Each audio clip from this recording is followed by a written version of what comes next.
And Jesus answered and spake unto them again by parables, and said, The kingdom of heaven is like unto a certain king, which made a marriage for his son, and sent forth his servants to call them that were bidden to the wedding, and they would not come.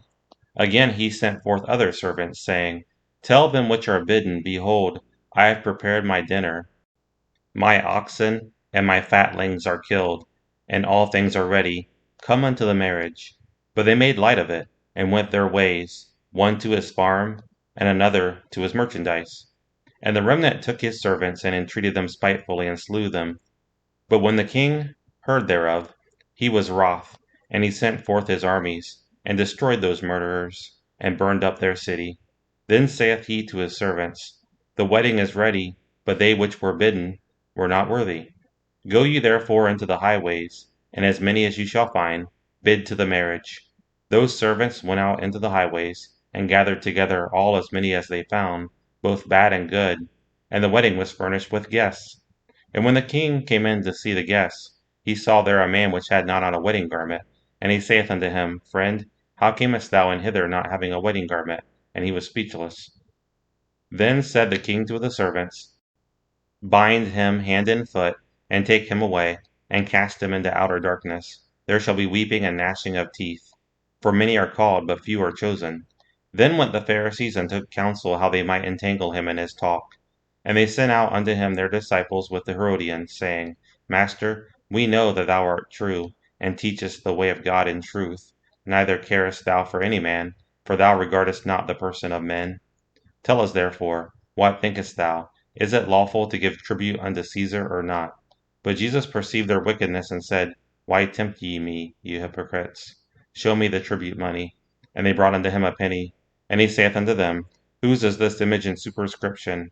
They say unto him, Caesar's. Then saith he unto them, Render therefore unto Caesar the things which are Caesar's, and unto God the things that are God's. When they had heard these words, they marveled, and left him, and went their way.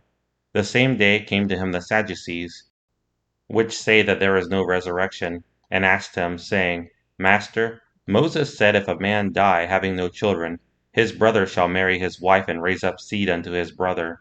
Now there were with us 7 brethren, and the first, when he had married a wife, deceased, and having no issue, left his wife unto his brother. Likewise the second also, and the third unto the 7th. And last of all the woman died also.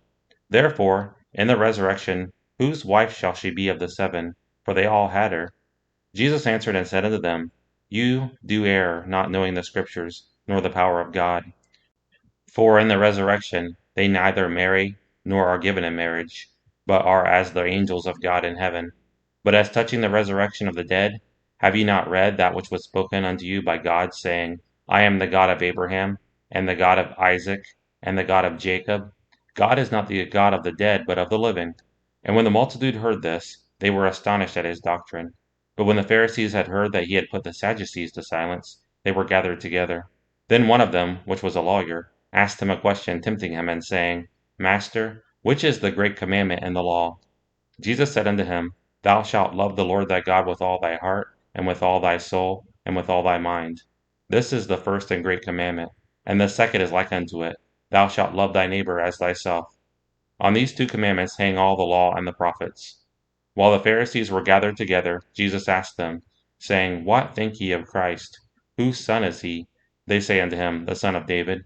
He saith unto them, How then doth David in spirit call him Lord, saying, The Lord said unto my Lord, Sit thou at my right hand, till I make thine enemies thy footstool.